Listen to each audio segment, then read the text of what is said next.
Thank you so much, Lord McLaughlin. It's so interesting to have that insider's view on some of these big decisions that have been happening and the challenges that you faced, and I guess our future politicians will also be facing.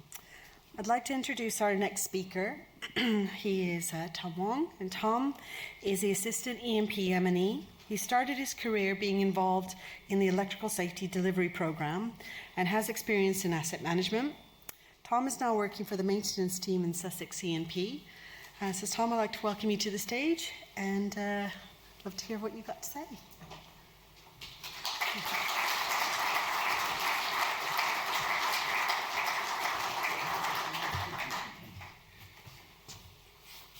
Good morning. So, I don't know whether I'm unlucky or lucky to be following Patrick, and don't know whether I'm unlucky or lucky to be going first, but here we go. So first one of the technical seminars this morning, I'm going to be talking to you about DC and DC third rail system extensions. So just a little introduction again, thank you Mona, but yeah, been working in the DC railways for the whole of my career so far, and I'll leave you to guess how long that is, because I'm probably the youngest here.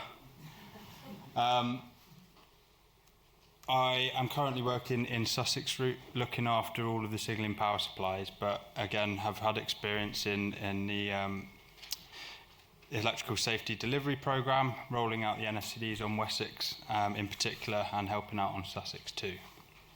So, if we move on to what I'm going to be talking about this morning, I'm going to try and stick to time and cover off 5 key areas. I'm firstly going to talk to you a little bit about the history of DC and why it was chosen. We're then going to look at the Southern Region's Electrification and Plant 6-point vision, and a little bit about what we're going to be doing this control period and going forward in the future. We're then going to look at why the DC railway can be fit for the 21st century and what a 21st century DC railway will look like. And I'll go into a little bit more later on. And then I'm going to talk a little bit about some of the innovation and all the exciting things that we're doing in the Southern region at the moment, and going forward what we've got planned. We're then going to look at the main reason why we're here and why I'm talking to you this morning, and that is DC third rail system extensions and some of the proposals that are currently being worked on. So, let's kick off with why a DC railway? A lot of you probably are more familiar with the OLE systems. I can see some familiar faces in the audience from my DC railway colleagues, but just a brief bit of history. I won't go into it too much, there's a lot to cover. But trams and light rail, they were some of the first DC traction systems that we had in this country. The Southern region then adopted 660 volt DC railway. And that started from Waterloo, went down through to Wimbledon on the main line. That was the early 1900s, so we're moving on to about 100 years ago. In 1929, the London, the Brighton, and the South Coast Railways suburban overhead DC network was all upgraded or replaced by a third rail system. So why was DC used? So there's multiple reasons why DC could have been used back then. We'll just look at a couple of them. Again, they're on the board. So when that electrification was first taking place, DC motors were used for traction. It meant it was a lot easier because rectification on board wasn't readily available. The conductor rail system that we have now, it's been in place for 100 years or so, is very simple, but very, very capable. So that system is capable of meeting all the requirements that we have today, and mainly that's the timetable. So, DC is appropriate still today. Again, I said that meets the requirements for the key stakeholders, including train operators and the passengers, as well as the freight. There's lots of improvements that have been made throughout that time. So developments in IGBT technology has meant that those trains have become more efficient. It means there's a slightly lower cost compared with the legacy rolling stock. And lots of electrical reasons such as inductance and electrical interferences with other systems. There's been significant improvements. So just to summarise that, and a few fun facts on the board as well. So DC, first electric train was DC propelled, if you didn't know that. The first train over 200 miles an hour was DC propelled, and the first high-speed line was a DC overhead system in Italy. So if we think back to the southern region, and putting that in a little bit perspective, what we've got is a very extensive third rail system, which is the largest DC network in the world. The southern region is 84% electrified.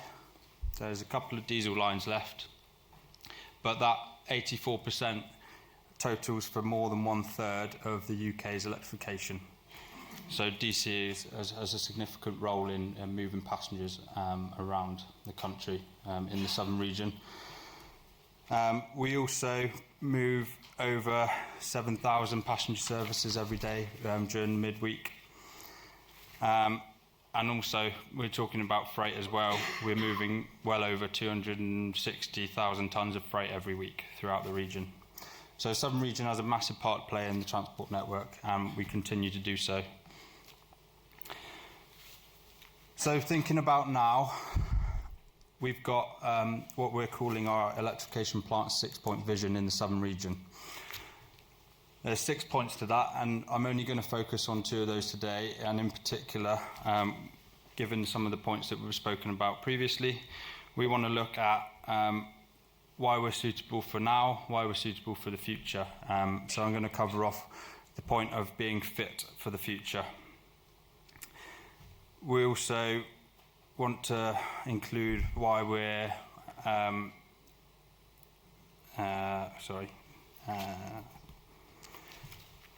why we're going to become even more efficient and more decarbonised. So what do they mean for the southern region? So we have a vision in the southern region and across the rest of the country as well, that we want to be fit and ready, and that's our infrastructure, that's our staff as well.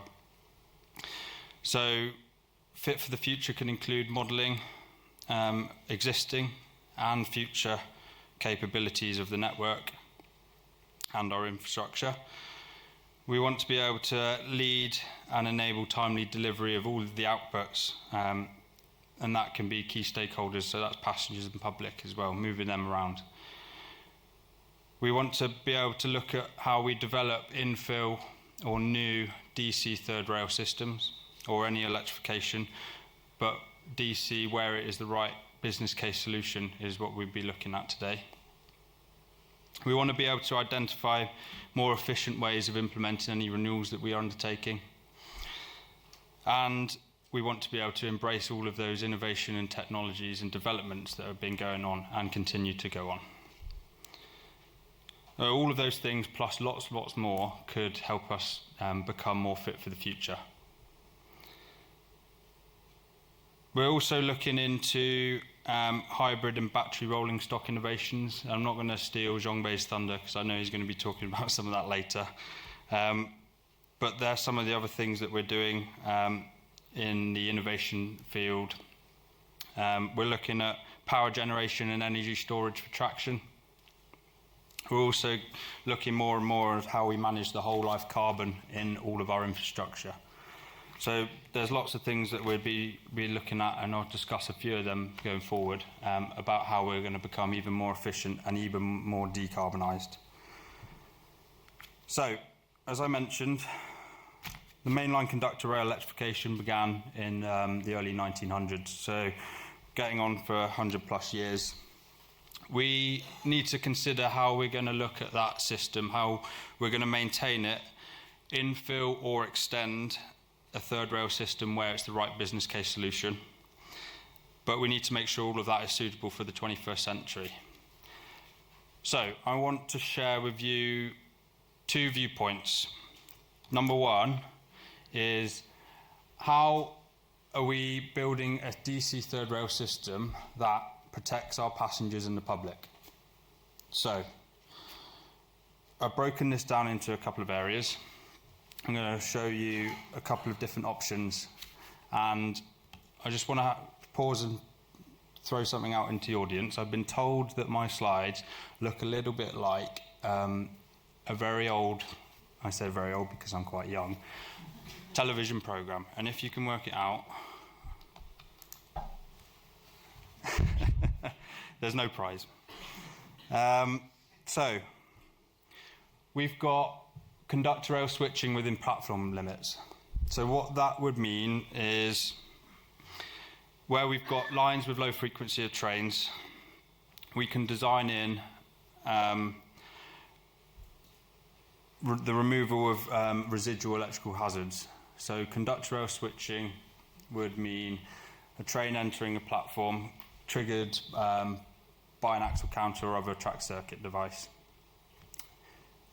Energises the conductor rail when the train is in the platform limits, and as it leaves, it triggers another axle counter and de-energises that conductor rail, so that we are limiting the exposure and residual hazards at public interfacing parts of our infrastructure.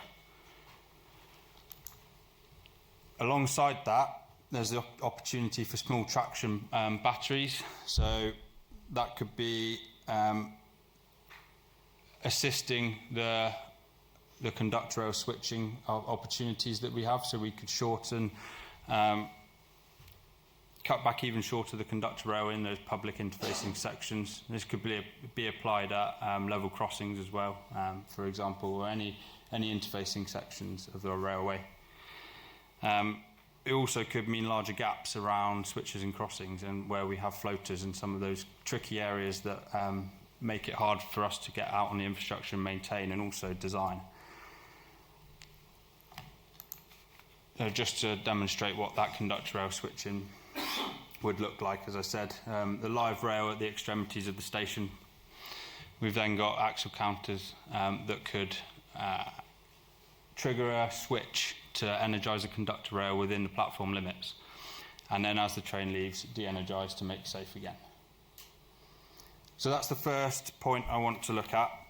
The second point, obviously, everyone here is from the industry. You are our workforce in some respect. We want to be able to make sure we're protecting our workforce as well. So lots and lots of innovation that's been going on. The first one, if you've not heard of NSCDs, they are negative short-circuiting devices. They are brilliant. They've replaced the need for our staff to go out and strap the running rails and the conductor rail to provide protection against inadvertent re-energisation. This means that staff are able to provide that protection when they're doing the work at night, taking the isolation. They put the protection on from a position of safety. That's usually by an access point as well, so it's limiting the exposure to live infrastructure. The next step on for that, which is even more brilliant, is remote securing. So this enables the remote operation from a mobile device of the NSCDs. So the idea is that whoever that person in charge of the isolation is can operate all of those NSCDs once the isolation has been granted from a mobile device. So even more, or even reducing further the exposure to any live infrastructure. We've also got remotely controlled mid-section switches. Again, there's opportunity for providing the workforce even more safety and enabling quicker isolation and operation of those midsection switches. And then, what does this look like going forward into the future? So, if you haven't guessed the television show yet, I was told I wouldn't be old enough to remember it. But I said, I'll have a pee, please, Bob. So we've spoken all about the ways that we're going to make the DC railway fit for the 21st century. We then got lots of opportunities and developments in the DC world for the future. So all of the green items are things that are happening now or in progress, and then the blue ones are all the exciting innovations that are going on at the moment. So just to list off a few, we've got DC energy storage devices for traction. So at the moment we've got two proposals and trials being worked on. So one is down in Weymouth, Weymouth TP Hut. We've got an energy storage device, which is a battery, which is collecting regen from trains, and the idea is that we pump that back through into the traction system and reuse that energy that otherwise would be lost. The other one is in London Road at Guildford, and that is actually a flywheel storage device, again recovering regen from trains. We've got the continued use and development of train-borne technology. So we utilise AVA thermal imaging throughout the southern region, and it continues to provide another tool in the toolbox for our maintenance teams. We're also using conductor rail video system monitoring, again providing another tool in the toolbox for maintenance. We're developing induction points heating to further improve efficiency of heating, both in energy and the actual heating of the rail. We're developing new conductor rail disconnectors, which can be operated from a position of safety. They would replace the need for conventional hook switches. We're also developing new composite conductor rail, which I believe is used on TfL already, or something similar, which aims to deliver greater energy efficiency and greater life expectancy. And that's just to name a few. There's a couple more on the board. I won't dive too much into detail. But whilst this is all going on, all these steps continually improve what we're doing in DC, and there's lots of exciting bits going on, and incremental changes and developments to introduce new products, new equipment and processes will improve our safety, our efficiency, and ultimately all the performance. So we've got all those wonderful tools. We've got a way that we can make our DC railway fit for the 21st century. How do we decide on the most suitable option? So there are a number of things that have been looked at to suit all different types of infill extension opportunities. And that includes both the 25 kV AC system and the 750 volt DC system. Each has to be investigated, and the most feasible option and the most viable option has to be decided upon. The RSSB came out with a decision tool in 2022 alongside a paper which allows us to do a more detailed, high-level comparison of all the different traction options available to us. And that helps with the decision for electrification and ultimately the decision on how we decarbonise our railway systems. So the study that tool goes alongside will enable us to provide greater confidence in all the understanding of how we can reduce all the risks that the third rail electrification is known for. These risks are managed already. It's just providing all those further future opportunities to make it more fit for the 21st century. The ultimate aim is how we manage it and try to design out any of those residual risks as possible. So when looking at third rail opportunities, we've got all of those enhanced solutions, such as the conductor rail switching within platform limits. We've got all the chosen mitigation measures that we've spoken about already. And we've got lots and lots of new technology and new developments available to us and working for in the future. We're going to make sure we're implementing as many of them as possible, and when decision making happens on electrification schemes, we can choose the most suitable option, creating that safer for the public and passengers and safer for our workforce. We're also working closely with our regulator, the Office of Rail and Road, to look at new DC third rail system extension opportunities. And our work is very clear. We have to have a very clear business case and the right safety justifications and all the assessments that go alongside that to support whichever option is selected and proposed. So I've got a couple of minutes left. I will run over very briefly a couple of the proposals that are being looked at the moment. So close to where I work, because I'm Sussex based at the moment, Uckfield line, so off the Brighton main line down to Uckfield, currently running diesel trains. We're looking at proposing a fixed electrification scheme there, and that service has to be capable of running 12 cars. The west of England down through Salisbury are considering battery and third rail hybrid solutions.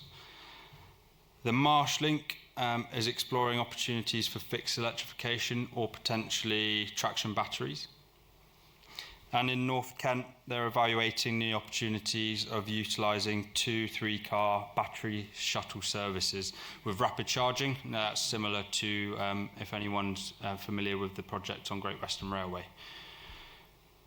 So, to wrap up, I'm going to leave with a quick quote that actually I first heard at another seminar event, which is, an electrified railway is a better railway, however you define better. So I'll leave you with that. And I just want to say thank you very much. It's a pleasure to have kicked off the technical seminars this morning. Thank you to the PWI. And thank you very much to Nigel Wheeler and Linda Penfold for helping me prepare some of the slides as well. Thank you very much.